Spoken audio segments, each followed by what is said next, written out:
Exodus. Inapi ang mga Israelita sa Ehipto. Unang kabanata. Ito ang mga anak na lalaki ni Jacob na sumama sa kanya sa Ehipto, kasama ang kanilang mga pamilya, sina Reuben, Simeon, Levi, Huda, Isakar, Zebulun, Benjamin, Dan, Naphtali, Gad, at Asher. Si Jose ay matagal nang nasa Ehipto. Ang bilang ng lahat ng lahi ni Jacob na sumama sa kanya sa Ehipto ay 70. Dumating ang panahon na namatay si Jose at ang lahat ng kanyang kapatid, at lumipas na ang kanilang henerasyon. Pero mabilis na dumami ang lahi nila.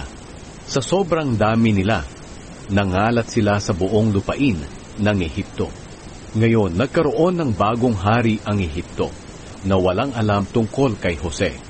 Sinabi niya sa kanyang mga mamamayan, "Tingnan ninyo, masyado nang marami ang mga Israelita at nanganganib tayo, dahil baka magkaroon ng digmaan at kumampi sila sa mga kaaway natin, at lumaban sa atin para makaalis sa ating bansa. Kaya maghanap tayo ng paraan para hindi na sila dumami pa." Kaya naglagay sila ng mahihigpit na tao na mamamahala sa mga Israelita para pahirapan sila at pagtrabahuhin ng mabigat. Ipinagawa sa mga Israelita ang mga lungsod ng Pitom at Rameses para magkaroon dito ng mga bodega ang Faraon. Pero habang patuloy silang pinahihirapan, lalo naman silang dumarami at nangangalat sa Ehipto. Kaya lalong natakot ang mga taga-Ehipto sa kanila. Dahil dito lalo pa nilang pinagmalupitan ang mga Israelita. Wala silang awa sa mga ito. Pinahirapan nila ang mga Israelita sa paggawa ng mga tisa at pangsemento nito, at pinagtrabaho ng matindi sa bukid. Pagkatapos, sinabi ng hari ng Ehipto sa mga Hebreyong kumadrona na sina Shifra at Puwa, "Kung magpapaanak kayo ng mga babaeng Hebreyo, patayin ninyo kung lalaki ang anak. Pero kung babae, huwag nyo nang patayin." Pero dahil may takot sa Diyos ang mga kumadrona, hindi nila sinunod ang iniutos ng hari. Sa halip, hinahayaan nilang mabuhay ang mga sanggol na lalaki. Kaya ipinatawag ng hari ng Ehipto ang mga kumadrona at tinanong, "Bakit ninyo ito ginawa? Bakit hinahayaan ninyong mabuhay ang mga sanggol na lalaki?" Sumagot sila, "Ang mga babaeng Hebreyo ay hindi tulad ng mga babaeng Ehipsyo. Madali silang manganak, at bago pa po kami dumating, nakapanganak na sila. Kaya pinagpala ng Diyos ang mga kumadrona, at dumami pa ng dumami ang mga Israelita. At dahil sa iginagalang ng mga kumadrona ang Diyos, binigyan sila ng Diyos ng sarili nilang pamilya. Nang bandang huli, nag-utos ang Faraon sa lahat ng mamamayan niya, "Itapon ninyo sa ilog ng Nilo ang lahat ng bagong panganak na sanggol na lalaki ng mga Israelita, pero pabayaan ninyong mabuhay ang mga batang babae." Ang kapanganakan ni Moises. Ikalawang kabanata. May isang tao mula sa lahi ni Levi na nakapag-asawa ng isang babae na galing din sa lahi ni Levi. Hindi nagtagal, nagbuntis ang babae at nanganak ng isang lalaki. Nang makita niyang malusog ang sanggol, itinago niya ito sa loob ng 3 buwan. Pero nang hindi na niya maitago ang sanggol, kumuha siya ng basket na gawa sa halaman ng papyrus at pinahiran ng alkitran. Pagkatapos, inilagay niya ang sanggol sa basket at pinalutang sa tubig sa tabi ng matataas na damo sa pampang ng ilog ng Nilo. Nakatayo naman sa di kalayuan ang kapatid na babae ng sanggol para tingnan kung ano ang mangyayari rito. Ngayon lumusong ang anak na babae ng Faraon sa ilog ng Nilo para maligo. Habang naliligo ang prinsesa, ang mga utusang babae naman niya ay naglalakad-lakad sa pampang. Nakita ng prinsesa ang basket sa matataas na damo, kaya ipinakuha niya ito sa isa sa kaniyang mga utusan. Binuksan niya ang basket at nakita ang umiiyak na sanggol, kaya naawa siya rito. Sinabi niya, "Isa ito sa mga sanggol ng mga Hebreyo." Pagkatapos, lumapit ang kapatid na babae ng sanggol sa prinsesa at nagtanong, Gusto niyo po bang ikuha ko kayo ng isang babaeng Hebreyo na magpapasuso at mag-aalaga sa sanggol para sa inyo? Sumagot ang prinsesa, sige. Kaya umalis ang kapatid ng sanggol at pinuntahan ang kanilang ina at dinala sa prinsesa. Sinabi ng prinsesa sa ina ng bata, dalhin mo ang sanggol na ito at pasusuhin para sa akin. Alagaan mo siya at babayaran kita. Kaya kinuha niya ang sanggol at inalagaan. Nang lumaki na ang sanggol, dinala siya ng kanyang ina sa prinsesa at itinuring siya ng prinsesa bilang tunay niyang anak. Pinangalanan ng prinsesa ang bata na Moises dahil sinabi niya, kinuha ko siya sa tubig. Tumakas si Moises papuntang Midian. Isang araw, nang binata na si Moises, pumunta siya sa mga kadugo niya at nakita niya kung paano sila pinapahirapan. Nakita niya ang isang Ehipsyo na hinahagupit ang isang Hebreyo na kadugo niya. Lumingalinga si Moises sa paligid kung may nakatingin. At nang wala siyang nakita, pinatay niya ang Ehipsyo at ibinaon ang bangkay sa buhangin. Kinabukasan, bumalik siya at may nakita siyang dalawang Hebreyong nag-aaway. Tinanong niya ang may kasalanan, bakit mo hinahagupit ang kapwa mo Hebreyo? Sumagot ang lalaki, sino ang naglagay sa iyo para maging pinuno at hukom namin? Papatayin mo rin ba ako, katulad ng ginawa mo sa Ehipsyo kahapon? Natakot si Moises at sinabi sa kanyang sarili, may nakakaalam pala ng ginawa ko. Nang malaman ng Paraon ang ginawa ni Moises, tinangka niya itong patayin. Pero tumakas si Moises papuntang Midian para roon manirahan. Pagdating niya sa Midian, naupo siya sa gilid ng balon. Ngayon dumating naman ang 7 anak na babae ng pari ng Midian para umigib at painumin ang mga alagang hayop ng kanilang ama. May dumating doon na mga pastol at pinapaalis nila ang mga babae at ang kanilang mga hayop. Pero tinulungan ni Moises ang mga babaeng anak ng pari at pinainom pa niya ang mga alaga nilang hayop. Pag-uwi ng mga babae sa ama nilang si Reuel, tinanong niya sila, bakit parang napaaga ang pag-uwi nyo? Sumagot sila, may isang Ehipsyo po na tumulong sa amin laban sa mga pastol. Ipinag-igib niya kami ng tubig at pinainom ang aming mga hayop. Nagtanong ang kanilang ama, nasaan na siya? Bakit ninyo siya iniwan? Tawagin ninyo siya at anyayahang kumain. Tinanggap ni Moises ang paanyaya at pumayag siyang doon na tumira sa bahay ni Reuel. Nang magtagal, ipinakasal ni Reuel ang anak niyang si Zipora kay Moises. Nagbuntis si Zipora at nanganak ng isang lalaki at pinangalanan ito ni Moises na Gershom dahil sinabi niya, dayuhan ako sa lupain ito. Pagkalipas ng maraming taon, namatay ang hari ng Ehipto, pero patuloy pa rin ang paghihirap ng mga Israelita sa kanilang pagkaalipin. Humingi sila ng tulong at umabot sa Diyos ang kanilang hinaing. Narinig ng Diyos ang kanilang hinaing at inalala niya ang kanyang kasunduan kina Abraham, Isaac at Jacob. Nakita ng Diyos ang kalagayan nila at naawa ang Diyos sa kanila. Ang pagtawag kay Moises. 3 Kabanata. Isang araw, binabantayan ni Moises ang mga hayop ng biyenan niyang si Jethro na pari ng Midian. Dinala ni Moises ang mga hayop malapit sa ilang, at nakarating siya sa Horeb, ang bundok ng Diyos. Nagpakita sa kanya roon ang anghel ng Panginoon sa anyo ng naglalagablab na apoy sa isang mababang punong kahoy. Nakita ni Moises na naglalagablab ang punong kahoy, pero hindi naman nasusunog. Sinabi niya, nakapagtataka, bakit kaya hindi iyon nasusunog? Malapitan nga, at nang makita ko. Nang makita ng Panginoon, napapalapit si Moises para tumingin, tinawag siya ng Diyos mula sa gitna ng mababang punong kahoy. Moises, Moises. Sumagot si Moises, narito po ako. Sinabi ng Diyos, huwag ka nang lumapit pa.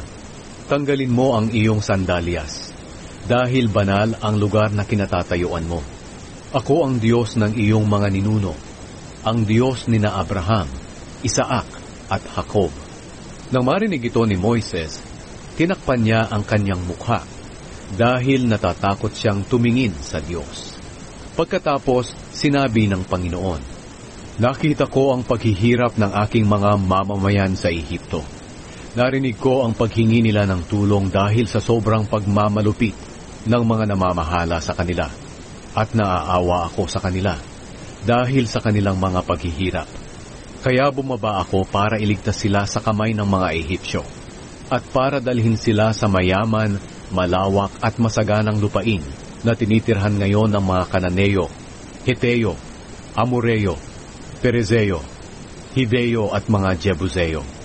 Narinig ko ang paghingi ng tulong ng mga Israelita at nakita ko kung paano sila inalipin ng mga Ehipsyo. Kaya ipapadala kita sa Paraon para palayain ang mga mamamayan kong Israelita sa Ehipto."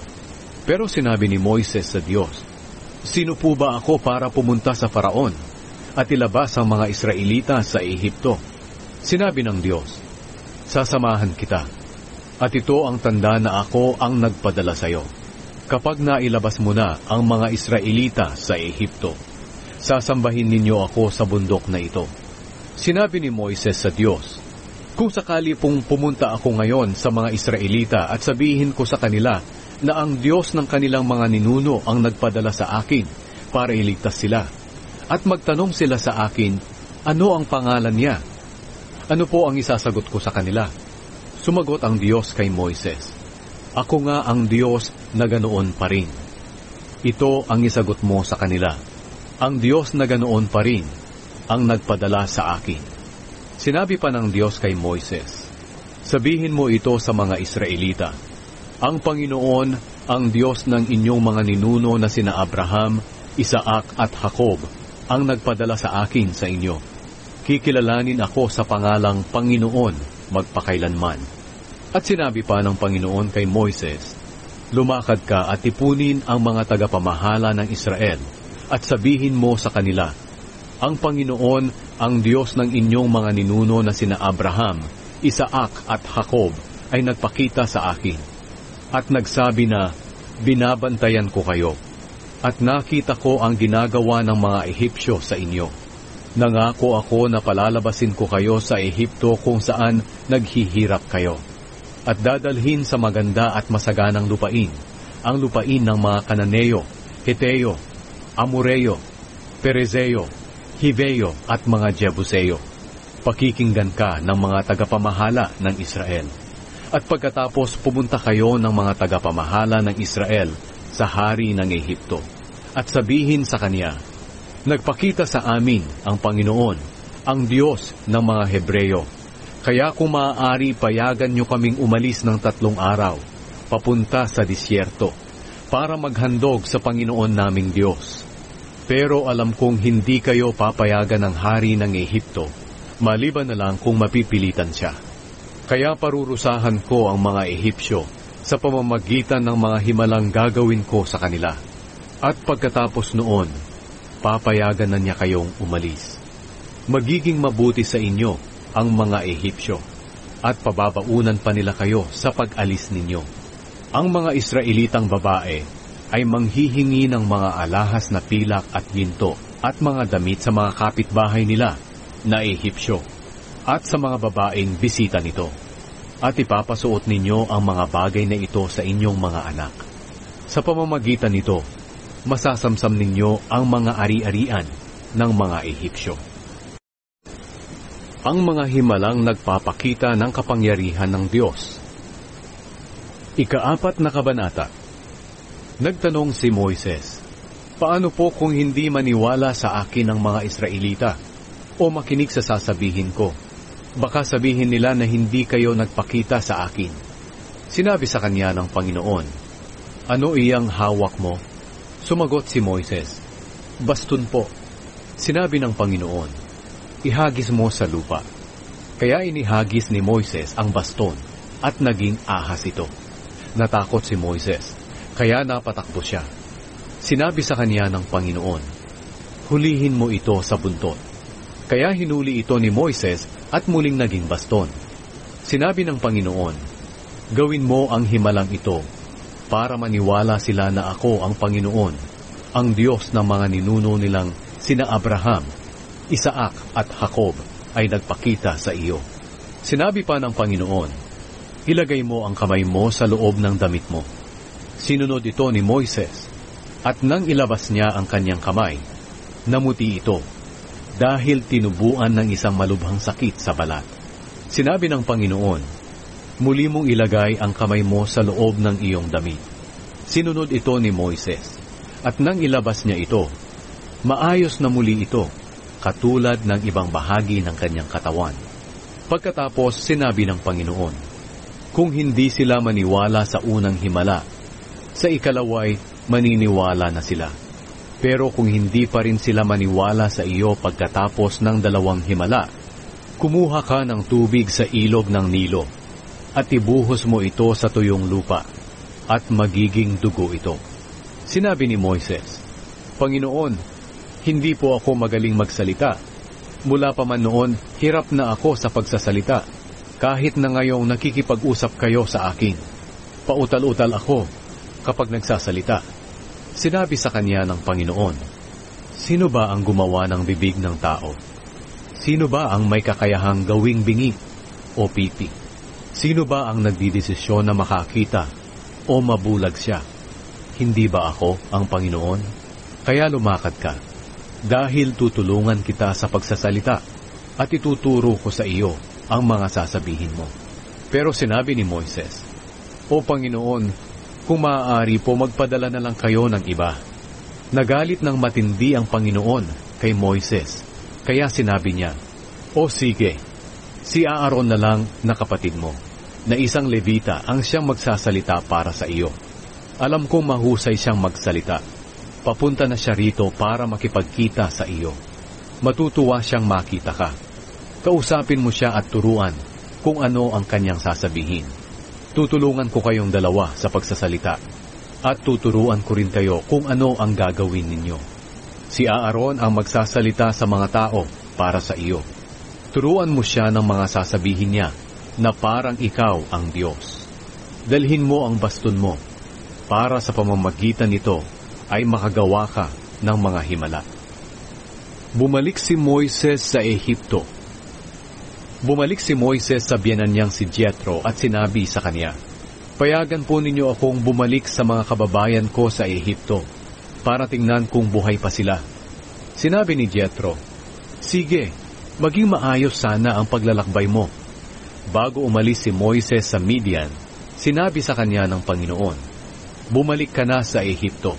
Patay na ang mga gustong pumatay sa iyo. Kaya kinuha ni Moises ang asawa niya at mga anak na lalaki, at pinasakay sa asno at bumalik sa Ehipto. Dinala rin niya ang baston na ipinapadala sa kanya ng Panginoon. Sinabi ng Panginoon kay Moises, Pagdating mo sa Ehipto, gawin mo sa harapan ng Faraon ang lahat ng himalang ipinapagawa ko sa iyo. Binigyan kita ng kapangyarihang gawin iyan, pero patitigasin ko ang puso ng hari para hindi niya payagang umalis ang mga Israelita. Pagkatapos sabihin mo sa kanya, Sinabi ng Panginoon na, Itinuturing ko ang Israel na panganay kong anak na lalaki. Kaya iniuutos ko sa iyo na payagan mo silang umalis para makasamba sa akin. Pero hindi ka pumayag. Kaya papatayin ko ang panganay mong anak na lalaki. Nang naglalakbay na sina Moises at ang kanyang pamilya, nagpahinga sila sa isang bahay pahingahan. Pinuntahan ng Panginoon si Moises at pinagtangkaang patayin. Pero kumuha si Zipporah ng matalim na bato at tinuli ang kanyang anak. At ang nakuha niyang balat ay idinikit niya sa paa ni Moises. At sinabi ni Zipporah, Ikaw ang duguang asawa ko. Ang ibig sabihin ni Zipporah ay may kaugnayan sa pagtutuli. Kaya hindi pinatay ng Panginoon si Moises. Samantala, sinabi ng Panginoon kay Aaron, Lumakad ka at salubungin si Moises sa disyerto. Kaya sinalubong niya si Moises sa bundok ng Diyos at hinagkan bilang pagbati. Sinabi ni Moises kay Aaron ang lahat ng iniutos ng Panginoon na sabihin niya, at ang lahat ng himalang iniutos ng Panginoon na gawin niya. Kaya lumakad ang dalawa at tinipon ang lahat ng tagapamahala ng Israel. Sinabi sa kanila ni Aaron ang lahat ng sinabi ng Panginoon kay Moises. At ginawa ni Moises ang mga himala sa harap ng mga tao. At naniwala sila. Nang malaman nilang nagmamalasakit ang Panginoon sa kanila at nakikita niya ang mga paghihirap nila, lumuhod sila at sumamba sa Panginoon. Nakipag-usap sina Moises at Aaron sa hari ng Ehipto. Ikalimang kabanata. Pagkatapos, pumunta sina Moises at Aaron sa Faraon at sinabi, "Ito ang sinasabi ng Panginoon, ang Diyos ng Israel. Payagan mong umalis ang mga mamamayan ko para makapagdaos sila ng pista sa ilang para sa akin." Sinabi ng Faraon, "Sino ba ang Panginoon para makinig ako sa kanya at payagang umalis ang mga Israelita? Hindi ko kilala ang Panginoon at hindi ko paaalisin ang mga Israelita." Sumagot sina Moises at Aaron, "Nagpakita sa amin ang Diyos ng mga Israelita. Kaya kung maaari, payagan mo kaming umalis ng 3 araw papunta sa ilang para makapaghandog kami sa Panginoon naming Diyos. Dahil kung hindi, papatayin niya kami sa pamamagitan ng sakit o digmaan." Pero sinabi ng hari ng Ehipto, "Bakit ninyo patitigilin sa pagtatrabaho ang mga tao? Bumalik na kayo sa trabaho. Tingnan ninyo kung gaano kadami ang mga taong patitigilin ninyo sa pagtatrabaho." Nang araw na iyon, nag-utos ang Faraon sa mga Ehipsyong namamahala sa mga Israelita sa trabaho at sa mga kapatas na Israelita. Sinabi niya, "Hindi na kayo magbibigay sa mga trabahador ng mga dayaming gagamitin sa paggawa ng tisa, kundi sila na mismo ang maghahanap nito. Pero kailangan ganoon pa rin kadaming tisa ang gagawin nila. Mga tamad sila. Iyan ang dahilan na nakikiusap silang paalisin ko sila para makapaghandog sa kanilang Diyos. Pagtrabahuhin pa ninyo sila ng matindi para lalo silang maging abala at mawalan ng panahong makinig sa mga kasinungalingan." Kaya pinuntahan nila ang mga Israelita at sinabi, "Nagutos ang Faraon na hindi na namin kayo bibigyan ng dayami. Kayo na ang maghahanap nito kahit saan. Pero ganoon pa rin kadaming tisa ang gagawin ninyo." Kaya kumalat ang mga Israelita sa buong Ehipto sa pangunguha ng dayami. Pinagmamadali sila ng mga namamahala sa kanila at sinasabi, "Dapat ganoon pa rin kadaming tisa ang gagawin ninyo bawat araw, kagaya ng ginagawa ninyo noong binibigyan pa kayo ng dayami." Pagkatapos, hinagupit nila ang mga kapatas na Israelita at tinanong, "Bakit hindi ninyo nagawa kahapon at ngayon ang dating bilang ng mga tisang ipinapagawa sa inyo, kagaya ng ginagawa ninyo noon?" Kaya pumunta ang mga kapatas sa Faraon at nagreklamo, "Bakit ganito ang trato nyo sa amin na inyong mga lingkod? Hindi kami binibigyan ng dayami, pero pinipilit kaming gumawa ng ganoon pa rin kadaming tisa. Binubugbog pa kami, gayong ang mga tauhan ninyo ang mali." Sinabi ng Faraon, "Napakatatamad ninyo. Iyan ang dahilan kung bakit nakikiusap kayong paalisin ko kayo para makapaghandog kayo sa Panginoon. Bumalik na kayo sa mga trabaho nyo. Hindi kayo bibigyan ng dayami, pero ganoon pa rin kadaming tisa ang gagawin ninyo." Dahil sa ipinilit ng Faraon na gawin nila ang dami ng tisang ipinapagawa sa kanila araw-araw, napag-isip-isip ng mga kapatas na Israelita na mahihirapan sila.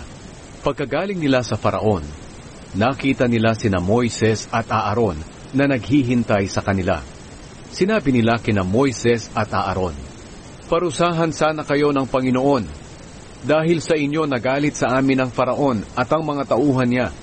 Magiging dahilan nila ang ginawa ninyo para patayin kami." Ang pangako ng Diyos na ililigtas ang mga Israelita. Bumalik si Moises sa Panginoon at nanalangin, "O Panginoon, bakit niyo po pinahihirapan ang inyong mga mamamayan? Bakit pa ninyo ako isinugo sa kanila? Mula nang sinabi ko sa Faraon ang mensahe ninyo, lalo pa niyang pinagmalupitan ang inyong mga mamamayan, at hindi niyo man lang sila iniligtas." Ika-6 na kabanata. Sinabi ng Panginoon kay Moises, "Makikita mo ngayon kung ano ang gagawin ko sa Faraon. Dahil sa kapangyarihan ko, papayagan niyang umalis kayo sa bayan niya. Itataboy pa nga niya kayo." Sinabi pa ng Diyos kay Moises, "Ako ang Panginoon. Nagpakita ako kina Abraham, Isaac at Jacob bilang makapangyarihang Diyos. Pero hindi ko ipinakilala sa kanila ang pangalan kong Panginoon. Gumawa ako ng kasunduan sa kanila na ibibigay ko sa kanila ang lupain ng Kanaan, kung saan sila nanirahan bilang mga dayuhan. Narinig ko ang hinaing ng mga Israelita na inaalipin ng mga Ehipsyo, at inalala ko ang kasunduan ko sa kanila. Kaya sabihin mo sa mga Israelita, ako ang Panginoon. Palalayain ko kayo sa pagkaalipin sa Ehipto. Sa pamamagitan ng aking kapangyarihan, matinding parusa ang ibibigay ko sa mga Ehipsyo, at ililigtas ko kayo sa pagkaalipin. Ituturing ko kayong mga mamamayan, at ako'y magiging Diyos ninyo. At malalaman ninyo na ako ang Panginoon na inyong Diyos, na nagligtas sa inyo sa pagkaalipin sa Ehipto. Dadalhin ko kayo sa lupaing ipinangako kong ibibigay kina Abraham, Isaac at Jacob. Ibibigay ko ito sa inyo bilang pag-aari ninyo. Ako ang Panginoon." Sinabi ito ni Moises sa mga Israelita, pero hindi sila naniwala sa kanya, dahil nawalan na sila ng pag-asa sa sobrang pagpapahirap sa kanila bilang mga alipin. Sinabi ng Panginoon kay Moises, "Lumakad ka at sabihin sa Faraon na hari ng Ehipto, napayagan na niyang umalis ang mga Israelita sa bayan niya." Pero sinabi ni Moises sa Panginoon, "Kung ang mga Israelita nga po'y hindi nakikinig sa akin, ang Faraon pa kaya? Lalo na't hindi ako magaling magsalita." Sinabi ng Panginoon kina Moises at Aaron, "Sabihin ninyo sa mga Israelita at sa Faraon na hari ng Ehipto, na inutusan ko kayong pangunahan ang mga Israelita para lumabas ng Ehipto." Ang mga ninuno ni Moises at Aaron. Ito ang mga ninuno ng mga sambahayan na nagmula sa lahi ng Israel. Ang mga anak na lalaki ni Ruben, na panganay na anak ni Israel, ay sina Hanok, Palu, Hezron at Carmi. Sila at ang mga pamilya nila ay ang mga angkan na nagmula kay Ruben. Ang mga anak na lalaki ni Simeon ay sina Jemuel, Jamin, Ohad, Jakin, Zohar at Shaul. Si Shaul ang anak ni Simeon sa isang Kananeya. Sila at ang mga pamilya nila ay ang mga angkan na nagmula kay Simeon. Ang mga anak na lalaki ni Levi ayon sa kasaysayan ng lahi niya ay sina Gershon, Kohat at Merari. Nabuhay si Levi ng 137 taon. Ang mga anak na lalaki ni Gershon ay sina Libni at Shimei. Ang mga anak na lalaki ni Kohat ay sina Amram, Izar, Hebron at Uzziel. Nabuhay si Kohat ng 133 taon. Ang mga anak na lalaki ni Merari ay sina Mali at Mushi.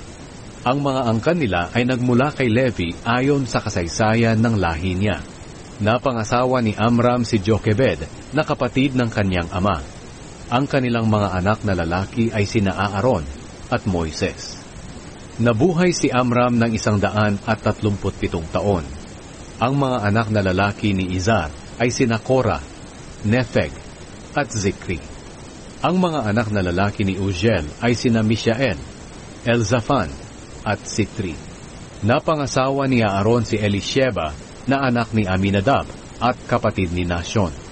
Ang mga anak nilang lalaki ay sina Nadab, Abihu, Eleazar at Itamar. Ang mga anak na lalaki ni Korah ay sina Asir, Elkana at Abiasaph. Sila at ang mga pamilya nila ay ang mga angkang nagmula kay Korah. Si Eleazar na anak ni Aaron ay nakapag-asawa ng isa sa mga anak ni Putiel. Ang kanilang anak na lalaki ay si Phinehas. Sila ang mga ninuno ng pamilyang nagmula kay Levi. Ang Aaron at Moises na nabanggit sa listahang ito ay ang Aaron at Moises na inutusan ng Panginoon na manguna sa pagpapalaya ng bawat lahi ng Israel sa Ehipto. Sila ang nakipag-usap sa Faraon na hari ng Ehipto na palayain ang mga Israelita sa Ehipto. Inutusan ng Panginoon si Aaron na magsalita para kay Moises. Nang nakikipag-usap ang Panginoon kay Moises sa Ehipto, sinabi niya kay Moises, "Ako ang Panginoon. Sabihin ninyo sa Faraon na hari ng Ehipto ang lahat ng sinabi ko sa iyo." Pero sinabi ni Moises sa Panginoon, "Hindi po ako magaling magsalita, kaya hindi makikinig ang Faraon sa akin." Ikapitong Kabanata. Sinabi ng Panginoon kay Moises, "Makinig ka, gagawin kitang parang Diyos sa Faraon. Magkikipag-usap ka sa kanya sa pamamagitan ng kapatid mong si Aaron. Sabihin mo kay Aaron ang lahat ng sinabi ko sa iyo, at ipasabi mo ito sa kanya sa Faraon. Sasabihin niya sa Faraon na palayain ang mga Israelita sa kanyang bayan. Pero patitigasin ko ang puso ng Faraon, at kahit na gumawa pa ako ng maraming himala at mga kamanghamanghang bagay sa Ehipto, hindi siya makikinig sa iyo. Pagkatapos parurusahan ko ng matindi ang Ehipto, at palalayain ko ang bawat lahi ng Israel na mga mamamayan ko. Kapag naparusahan ko na ang mga Ehipsyo at napalabas na ang mga Israelita sa kanilang bansa, malalaman nilang ako ang Panginoon."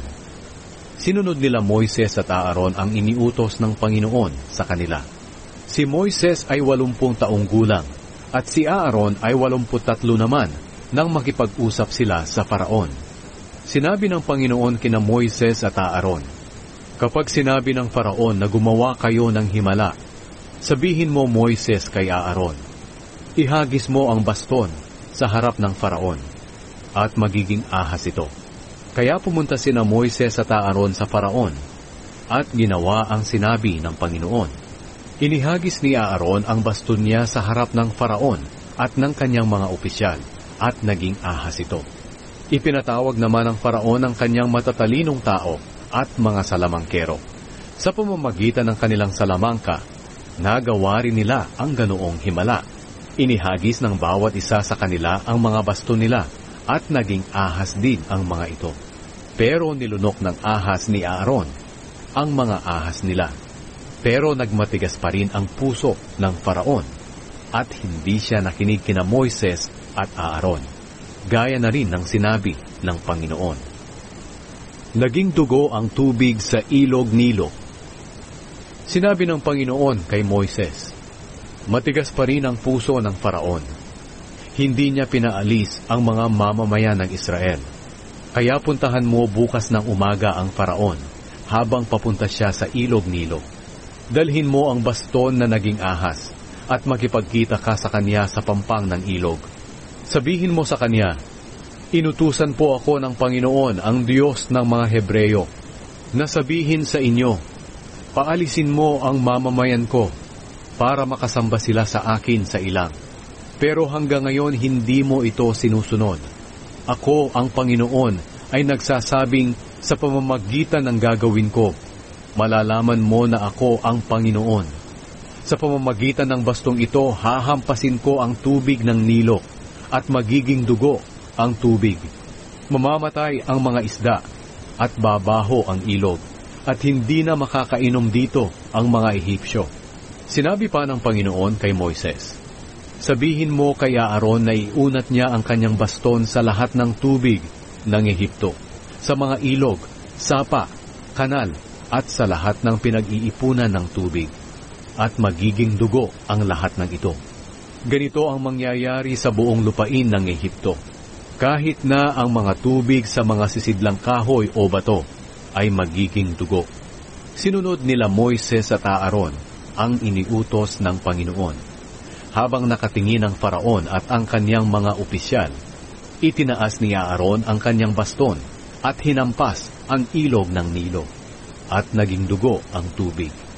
Namatay ang mga isda at bumaho ang ilog, kaya hindi nakainom ang mga Ehipsyo. Naging dugo ang lahat ng tubig sa Ehipto. Nagawa rin ito ng mga Ehipsyong salamangkero sa pamamagitan ng kanilang salamangka. Kaya nagmatigas pa rin ang puso ng Faraon. Hindi pa rin siya nakinig kila Moises at Aaron.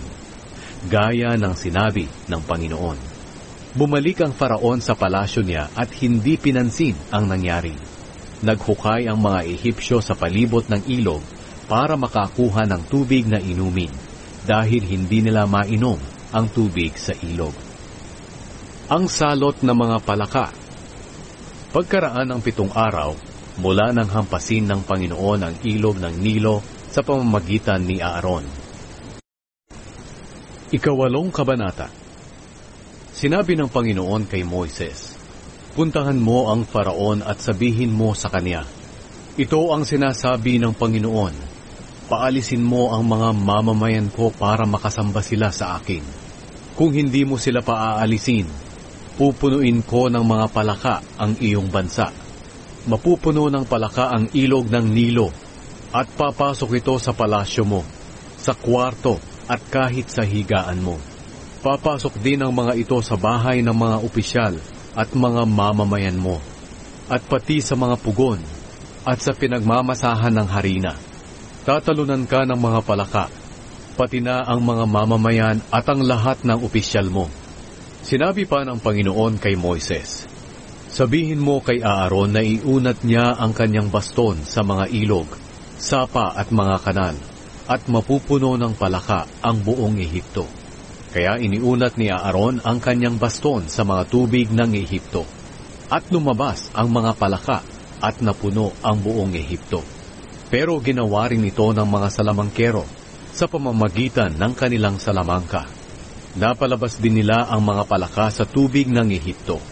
Ipinatawag ng Faraon sina Moises at Aaron at sinabi sa kanila, "Manalangin kayo sa Panginoon, natanggalin niya ang mga palakang ito sa aking bansa, at paaalisin ko ang mga kababayan niyo para makapaghandog sila sa Panginoon."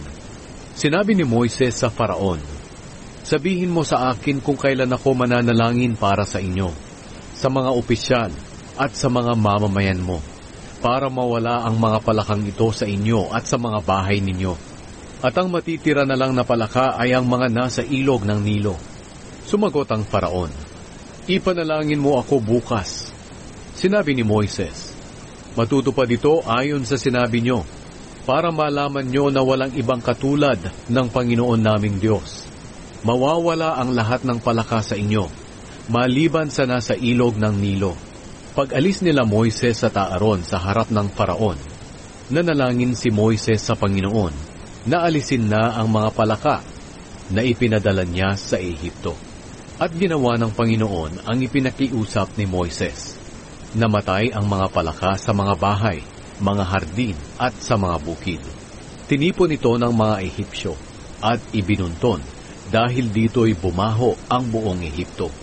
Pero nang makita ng Faraon na wala na ang mga palaka, nagmatigas na naman siya, at ayaw niyang makinig kina Moises at Aaron, gaya ng sinabi ng Panginoon. Ang salot ng mga lamok.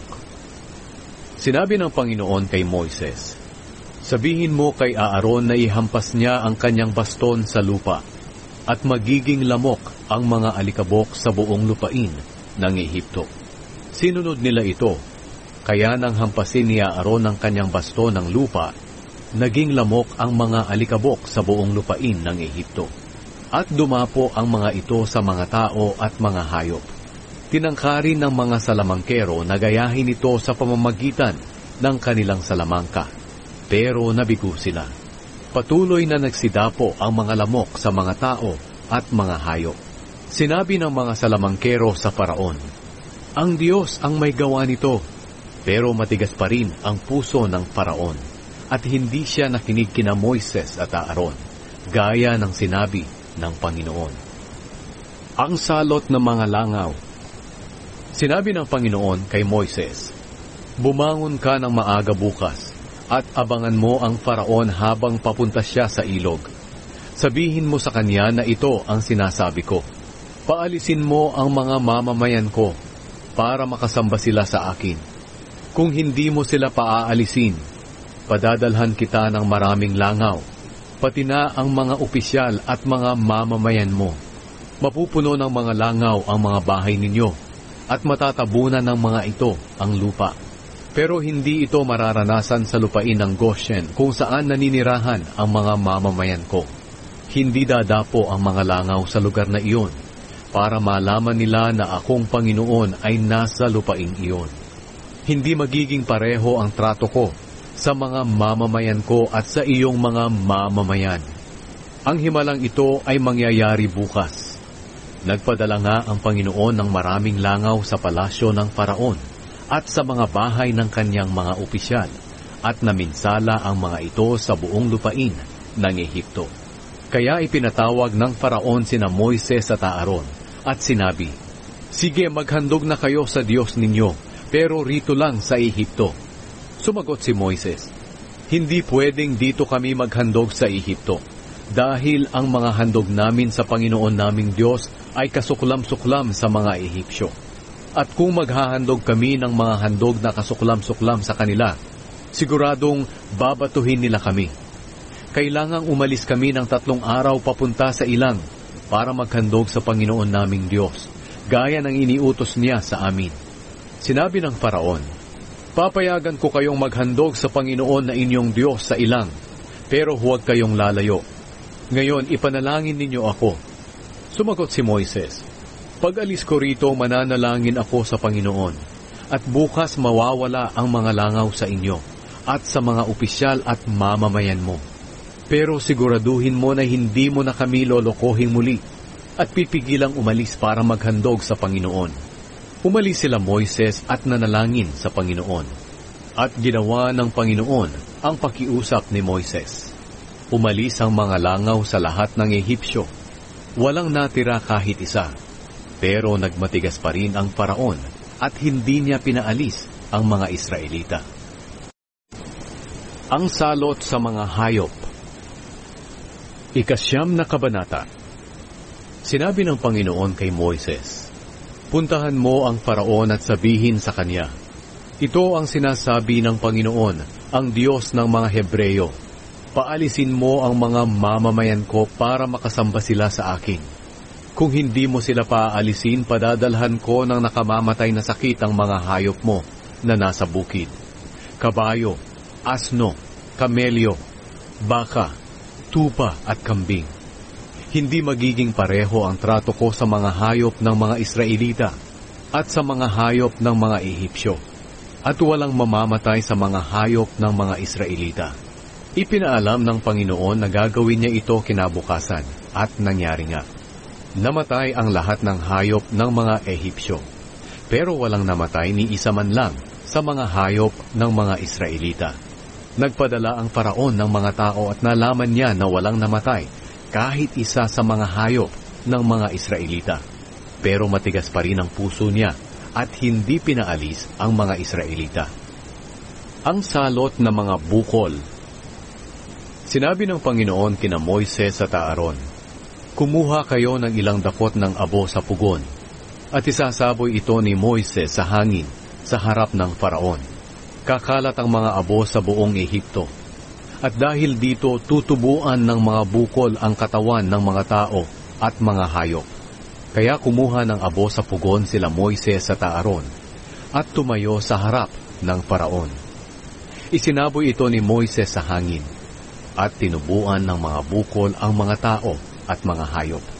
Kahit na ang mga salamangkero ay hindi makaharap kay Moises, dahil tinubuan din sila ng mga bukol, katulad ng lahat ng Ehipsyo.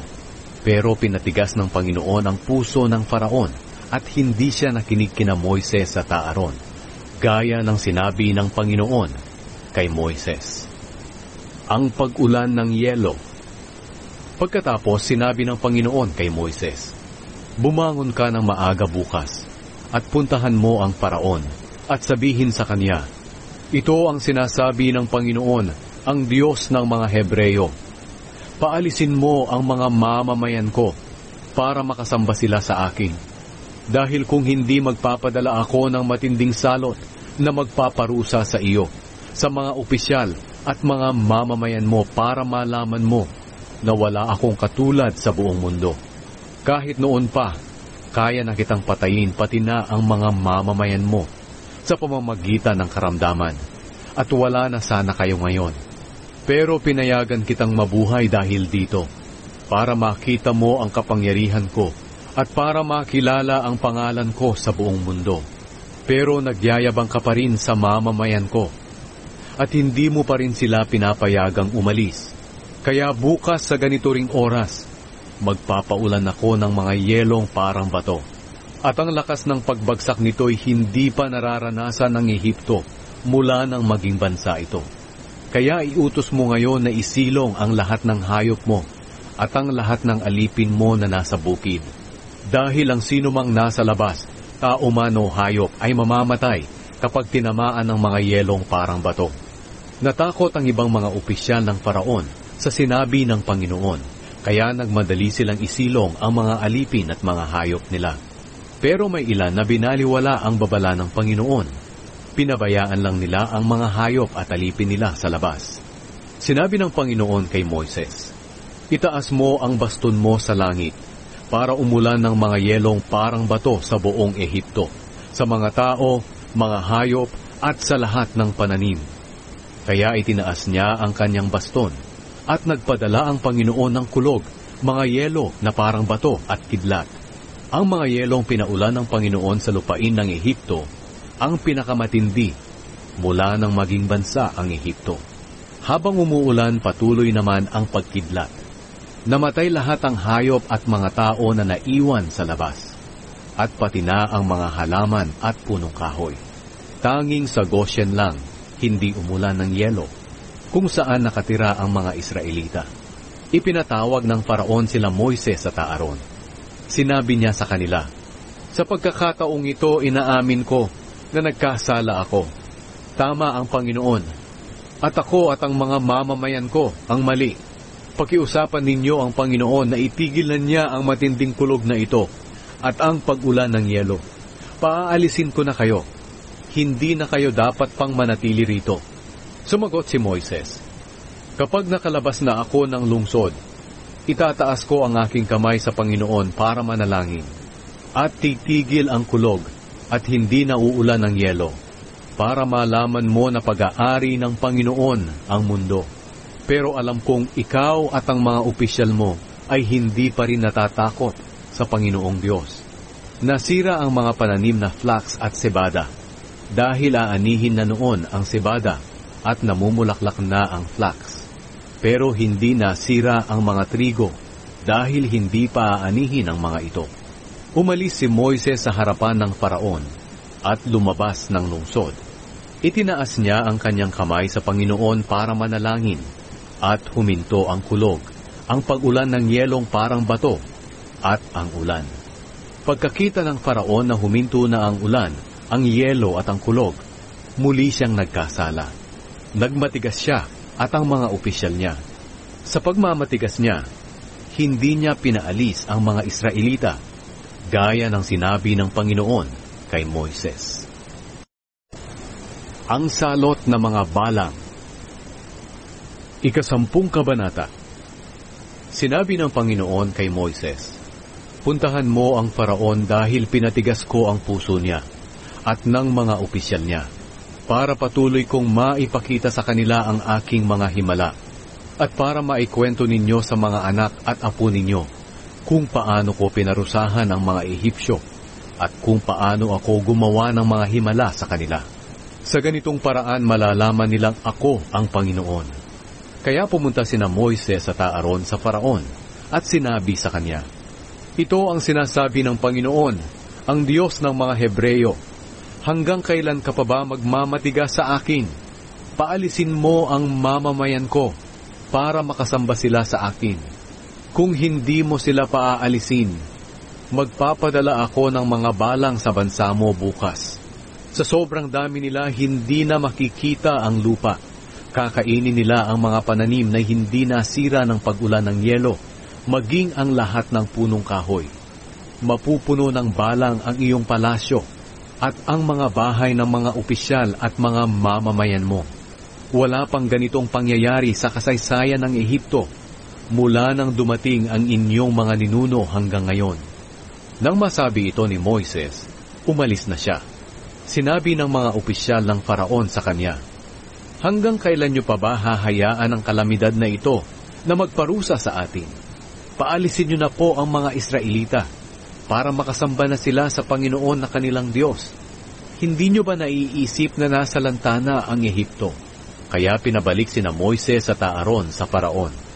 Sinabi ng Faraon sa kanila, "Maaari na kayong umalis para makasamba kayo sa Panginoon na inyong Diyos. Pero sabihin niyo sa akin, kung sino ang isasama ninyo sa pag-alis." Sumagot si Moises, "Aalis kaming lahat, bata at matanda. Dadalhin namin ang aming mga anak at mga hayop, dahil lahat kami ay magdaraos ng pista para sa Panginoon."